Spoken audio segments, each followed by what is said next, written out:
Universal cardiac hospital, আপনার হৃদয়ের আরো কাছে।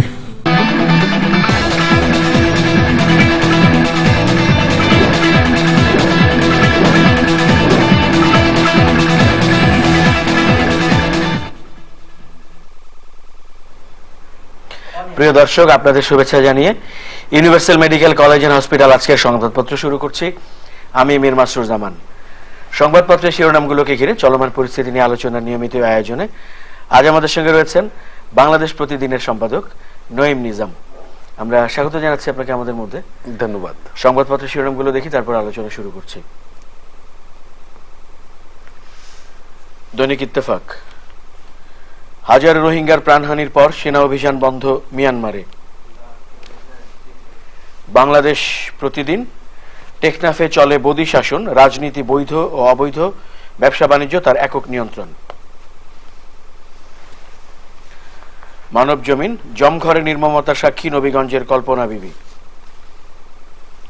আমাদের সময়, নকলে আর ভেজালে দিশেহারা ক্রেতা, ভ্রাম্যমাণ আদালত পরিচালনায় ভাটা।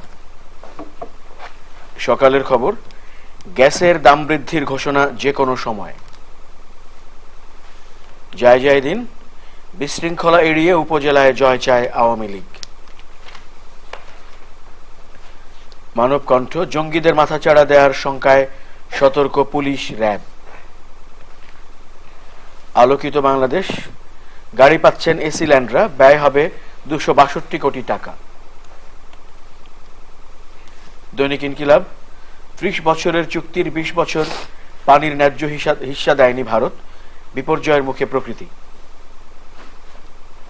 আমাদের অর্থনীতি, বিশ্ব ব্যাংকের কাছে ক্ষতিপূরণ চাওয়া যাবে, অর্থমন্ত্রীকে উদ্যোগ নিতে হবে, আইনমন্ত্রী। দৈনিক দিনকাল, স্থবির হতে পারে উন্নয়ন কাজ। দৈনিক সংগ্রাম, সিটির রাজস্ব বিভাগের অসাধুরা কোমর বেঁধে মাঠে, হোল্ডিং ট্যাক্স নিয়ে বাণিজ্য বাড়ছে বাড়ি ভাড়া। দৈনিক করতোয়া, সশস্ত্র বাহিনী দেশের ভাবমূর্তি উজ্জ্বল করেছে, রাজশাহীতে রাষ্ট্রপতি। The independent, reshuffle in military posts, Major General Abedin made Director General of DGFI. The Financial Express, world stocks ride to record high. The Asian Age, jute bag use still ignored. সংবাদপত্রের শিরোনামগুলো দেখলাম আমরা। তো অনেক সংবাদপত্রই রয়েছে শিরোনামটি, অন্যতম প্রধান শিরোনাম হিসেবেই রয়েছে, সেটি হচ্ছে নতুন গঠিত নির্বাচন কমিশন শপথ নিয়ে আজ গতদিন তারা গিয়েছিল শ্রদ্ধা নিবেদনের মধ্য দিয়ে তারা কাজ। ইলেকশন কমিশনার ওরা কথা বললেন। কালকে কিন্তু একটা পৌরসভার ইলেকশন আছে খেলট্যাক্সে, এবং এই পৌরসভার ইলেকশনের মধ্য দিয়েই ওদের যাত্রাটা শুরু হবে। শুরুটা সবসময় আমরা পজিটিভ ভাবে দেখি, আমাদের দেশের ট্র্যাডিশনাল বা ঐতিহ্যগত দিক থেকে আমরা সেটা লক্ষ্য করে থাকি সেরকম। তবে এই ইলেকশন কিন্তু অনেকগুলো পরীক্ষা দেওয়ার সুযোগ পাবে, এবং তারা দায়িত্ব নেওয়ার পরের দিন তাদের শুরু হয়েছে। যে আগামীকাল কিন্তু একটা যখন ইলেকশন অনুষ্ঠিত হবে, সেখানে একজন হয়তো ইসি গিয়া উপস্থিত থাকবেন। পরবর্তী সময় তারা তাদের বক্তব্যগুলো তুলে ধরার চেষ্টা করবে, কোন পদ্ধতিতে ইলেকশন বা কিভাবে ইলেকশন আমরা ভালো করতে পারি, কিভাবে আমাদের ইলেকশনে জনগণ তার ভোটাধিকার প্রয়োগ করতে পারে সেই বিষয়বদ্ধি। আপনি যদি দেখেন, মানে প্রত্যেকটা সময় যখন ইলেকশন কমিশন গঠন হয় সরকারি, বিশেষ করে রাজনৈতিক সরকারগুলোর আমলে, তখন একটা কন্ট্রোভার্সি আমাদের এখানে হয়ে থাকে, বক্তব্য বলে থাকে। কিন্তু যদি আমরা আরেকটা অর্থে বাস্তবিক মূল্যায়ন করতে যাই, এবারকার ইলেকশন কমিশন অন্য যে কোনো প্রক্রিয়ার চেয়ে অনেক পজিটিভ একটা অবস্থান আমরা দেখতে পাই। আমরা যদি আজিজের যে ঘটনাবলী আমাদের মুখস্থ, সে অবস্থানটা থেকে তো আমরা সরে আসলাম অ্যাটলিস্ট। এখন আপনি বিতর্ক যাকে নিয়ে তুললেন, সেই কিন্তু আপনার যখন 2096 সালে যখন ইলেকশন অনুষ্ঠিত হলো, সেই ইলেকশন দায়িত্ব পালন করেছিলেন তিনি। আপনার জেলা প্রশাসক ছিলেন, তিনি টিএনও ছিলেন, তিনি আপনাদের শাসনকালও দেখলেন, এখনকার শাসনকালও যুক্ত হলেন। তো ওই পার্টটার মধ্যে থেকে আমরা যেটা স্পষ্ট করে বলতে চাই সেটা হলো যে ইলেকশন কমিশন এবার প্রথমত আগামী ইলেকশন পর্যন্ত তারা অপেক্ষা করতে হবে না, আসলে অনেকগুলো পরীক্ষা দেওয়ার তারা সুযোগ পাবে। আপনি ধরেন উপজেলাগুলো ইলেকশন অনুষ্ঠিত হবে আগামী মাসে, তো সেখানে অলমোস্ট 22টার মতো উপজেলা বা এরকম, বা 12টা উপজেলা, হোয়াট এভার। এই যে ইলেকশন, এই জায়গাগুলোতে তো তাদের একটা অবস্থান তারা মানুষের সামনে তুলে ধরার সুযোগ পাবেন। এরপরে মেয়র ইলেকশন গুলো আসবে, কুমিল্লা সহ অনেকগুলো সিটি কর্পোরেশনের এখন দীর্ঘ আন্দোলন সংগ্রাম বা অন্যান্য প্রক্রিয়ার পরে একটা অবস্থান তৈরি হলো, সেটি হলো যে যে কোনো ইয়ের মধ্যে থেকে ইলেকশনগুলো সঠিকভাবে সুষ্ঠুভাবে সম্পন্ন করে, যাতে মানুষের আস্থা তৈরি হয়, বিশ্বাস তৈরি হয়। এই বিশ্বাসের জায়গাটুকুতে আমরা স্পষ্টভাবে বলতে চাই সেটা হলো যে আমাদের ইলেকশন কমিশন যে অবস্থানে আছেন তাদেরকে তার স্বচ্ছতা প্রমাণ করতে হবে। আজকে প্রধান ইলেকশন কমিশনার যে কথা বললেন তিনি স্বচ্ছতা এবং জবাবদিহিতার পক্ষে। যদি তাই হয়ে থাকে তারা আমরা আশা করব যে আগামী উপনির্বাচনগুলো, আগামী ইউনিয়ন পরিষদ বা পৌরসভার ইলেকশন যেগুলো অনুষ্ঠিত হতে যাচ্ছে, অথবা আমাদের যে জায়গাগুলোতে সবচেয়ে বড় ঘাটতির জায়গাগুলো রয়ে গেল সেখানে ইলেকশন পদ্ধতিকে আরো কি করে পরিবর্তন করে আনা যায়, বা ইলেকশন পদ্ধতির ক্ষেত্রে ই ভোটিং এর বিষয়টি নিয়ে এর মধ্যে ডিসকাশন শুরু হয়েছে। তো ওই জায়গাগুলো সবকিছু ইলেকশন কমিশনের জন্য এক ধরনের চ্যালেঞ্জ আমি মনে করছি। আমরা সংবাদপত্রে যেমন দেখতে পাচ্ছি, আপনি বললেন ই ভোটিং এর কথা, আমরা সংবাদপত্রে যেমন দেখছি, গণমাধ্যমেও যেমন দেখলাম যে ই ভোটিং কে দূরভিসন্ধিমূলক বলছে বিএনপি। তো বিএনপির অংশগ্রহণটি অনেক বেশি আলোচনার কেন্দ্রে, তো ই ভোটিং নিয়েও তারা সমালোচনা করছে। এবং আমাদের এখানে যেটি ঘটে সবসময় নতুন কোনো প্রক্রিয়া যখন শুরু হয়, কোনো প্রস্তাবনা আসে, তখন বিরোধী দল খুব সবাই মিলে কম বেশি আমরা করে থাকি। ই ভোটিং এর পদ্ধতিটুকু বিএনপিকে আগে বুঝতে হবে, ই ভোটিংটা কিভাবে হচ্ছে, কিভাবে এই স্বচ্ছতা থাকবে, জবাবদিহিতা থাকবে, ট্রান্সপারেন্ট ভোটার বাক্স থাকবে, এবং সব মিলে যখন একটা অবস্থান তৈরি হবে তখনই কিন্তু আপনি কোন পদ্ধতিতে ইলেকশনটা অনুষ্ঠান করবেন। এটা কি ই ভোটিং এর মাধ্যমে আগামী 1.5-2 বছরের মধ্যে শেষ করতে পারবে কিনা তারা, এটাও দেখতে হবে। এখন সরকারের অফিসিয়াল পার্টটুকু তো যেখানে দাঁড়ায় সেটা হলো যে ব্যুরোক্রেসির পরিমাণ এত বেশি থাকে, সেটা যে কোনো সরকারি সংস্থা হোক না কেন। তা আমাদের ই ভোটিং এর বিষয়টি এখন সেরকম, এখন কিন্তু এটা মুখে মুখে ডিসকাশন হচ্ছে, এই বিষয়ে কিন্তু স্পষ্ট কোনো আইন কানুন কোনটা তৈরি হয়নি। তো সেই জায়গাটুকু যখন একটা সবাই স্বচ্ছতা জবাবদিহিতার জায়গাটুকু পাবে, তখন আমার কাছে মনে হয় যে অবস্থানটুকু পারসেপশনটা যেটা কাজ করছে সেটা পরিবর্তন আসতে মানে বাধ্য অনেক ক্ষেত্রে। ই ভোটিংটা আমাদের তেমনই একটা প্রক্রিয়া, আমি বিশ্বাস করি ই ভোটিং এর বিষয়ে সরকার আরো দ্রুত গতিতে অগ্রসর হবে। শুধু ব্যুরোক্রেসির উপর ডিপেন্ড করলে কিন্তু ওই জায়গাটুকু আর থাকবে না, যে ব্যুরোক্রেসি যতটুকু বুঝিয়ে দেবেন, ব্যুরোক্রেসি যতটুকু সামনে নিয়ে আসবেন, ব্যুরোক্রেসির স্বার্থ মতো যতটুকু ব্যবহার করবেন, তখন মানুষের আস্থার জায়গাটুকু কমে যায়। তো সেই জায়গাটুকু আমি মনে করি ই ভোটিং এর ক্ষেত্রে ভিতরে অনেক বেশি স্বচ্ছ, কারণ মনুষ্য সৃষ্ট ভোটে অনেক রকম অভিযোগ আমরা শুনি, কিন্তু যন্ত্রচালিত এখন পর্যন্ত যে প্রক্রিয়াগুলো অন্য ভোটগুলো আমরা অনুষ্ঠিত হতে দেখি সামাজিক ক্লাবগুলোর, তখন আবার আমাদের প্রেস ক্লাবে কিংবা অন্য প্রতিষ্ঠানগুলোতে, তো সেখানে তারা তাদের স্বচ্ছতাটা ধরে রাখতে পারে। এই ভোটিং খারাপ একটা কোনো কিছু বলে আমি মনে করি না। দৈনিক ইত্তেফাকের শিরোনাম রয়েছে আমাদের সামনে, হাজার রোহিঙ্গার প্রাণহানির পর সেনা অভিযান বন্ধ মিয়ানমারে। এটাতে তারা খুব স্পষ্ট করে হেডলাইনটা করলো, মানে প্রাণহানির যে ঘটনাটা ঘটেছিল আপনি দেশ থেকেও বের করে দিলেন। এখন আপনার দেশ থেকে বের হয়ে যাওয়ার পর, প্রাণহানির ঘটনাগুলো শেষ হয়ে যাওয়ার পর আপনি এখন যদি যা খুশি করুন না কেন, তাহলে আগের জায়গাটুকু আপনি সাতক্ষণ তাহলে কি মাপ? তাহলে অতীতে যে অপকর্ম করলো এবং যে মানুষগুলো এখন বাংলাদেশে অবস্থান করছে তাদের ব্যাপারে কিন্তু মায়ানমার সরকার এখন স্পষ্ট নীতিমালা ঘোষণা করেনি, স্পষ্ট কোনো অবস্থানে ব্যাখ্যা করেনি। আমরা সেই জায়গাটুকু চাই, মিয়ানমারের যে নাগরিকগুলো বাংলাদেশে মানে মানবতার জীবন যাপন করছে তাদেরকে মিয়ানমারে আবার ফেরত পাঠানোর জন্য বাস্তবমুখী ভূমিকা সেখানকার মিয়ানমার সরকারকেই গ্রহণ করতে হবে। এটা আমার দেশে আশ্রয় নেওয়ার পর আমাদেরকে আমরা গ্রহণ করতে সক্ষম বা আমরা গ্রহণ করতে পারি কি পারবো না, এগুলো অনেক পরের বিতর্কের ব্যাপার। কিন্তু আমার বক্তব্যটা খুব স্পষ্ট, আপনার স্বচ্ছতা জবাবদিহিতার জায়গাটুকু থেকে সরে যাওয়ার তো সুযোগ নাই। তো সেক্ষেত্রে আমার কাছে মনে হয় যে মিয়ানমার তাদের যে স্বচ্ছতা জবাবদিহিতা তৈরি করার চেষ্টা করার জন্য হয়তো স্টানবাজি হতে পারে। আমরা এতগুলো বছর পার করে আসলাম, যখন জাতিসংঘের প্রতিনিধি দল গড়ে গিয়ে রিপোর্ট করলো, বিশ্ব মানবতা বিশ্ব বিবেক যখন জেগে উঠলো, তখন কিন্তু কথা বলছে মিয়ানমার সরকার এবং তারা এখন ফেরত নেওয়া। তাহলে আমার আগের ঘটনাগুলোর বিচার কে করবে? বাংলাদেশে যারা অবস্থান করছে তাদেরকে কিভাবে ফেরত নেবেন? সবগুলো বিষয় স্পষ্ট হওয়া দরকার এবং আমি মনে করি আমাদের সরকারকেও চাপ প্রয়োগ করতে হবে মিয়ানমার সরকারকে।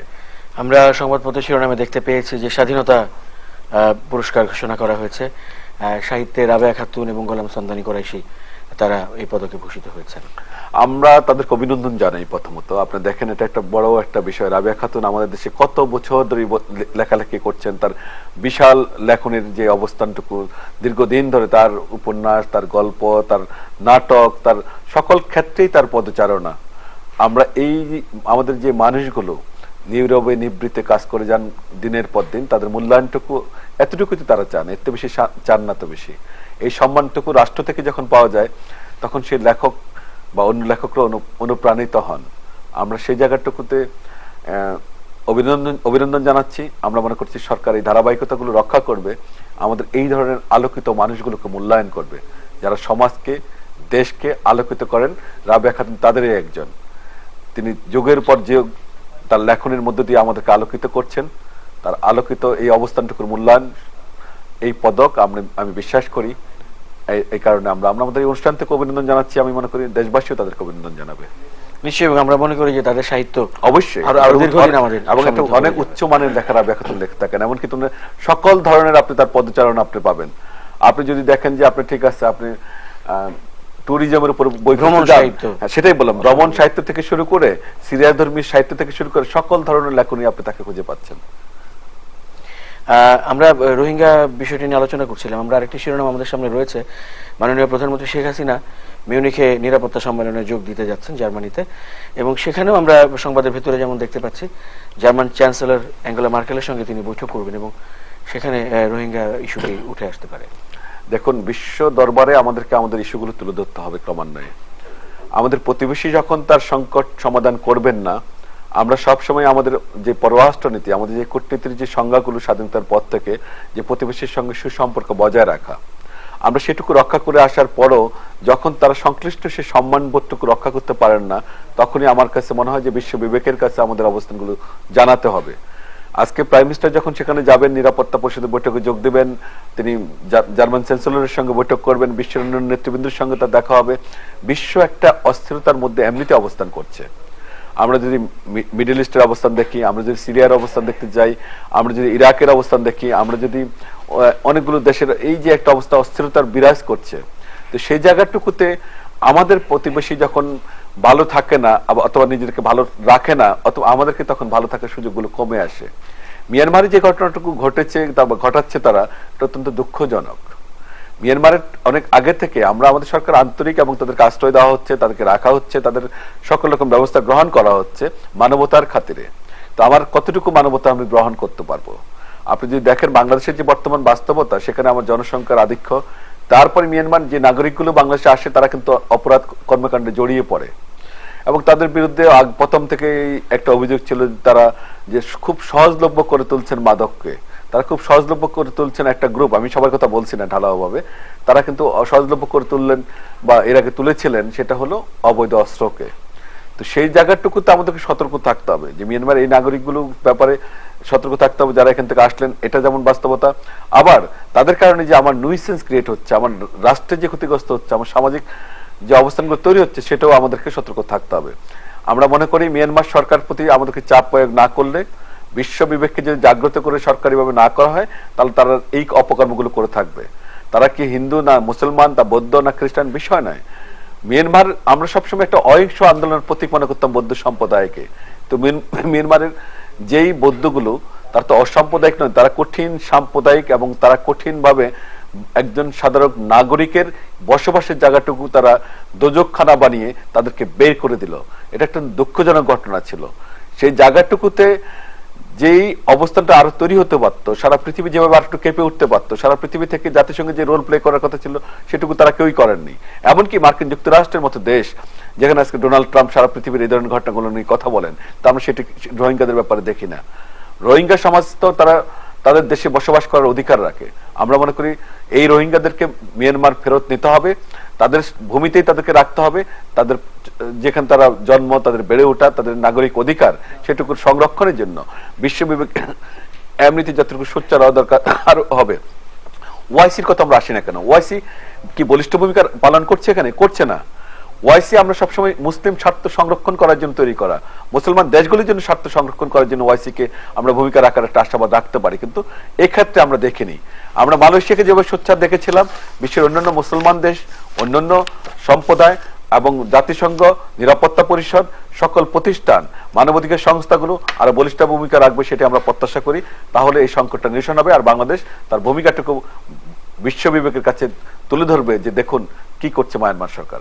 অনেক ধন্যবাদ আজকে সময় দেওয়ার জন্য জনাব নঈম নিজাম। প্রিয় দর্শক, আপনাদেরও ধন্যবাদ সঙ্গে থাকার জন্য। ভালো থাকবেন সবাই। Universal medical college and hospital আজকের সংবাদপত্রের আজকের আয়োজন এখানেই শেষ করছি। শুভরাত্রি।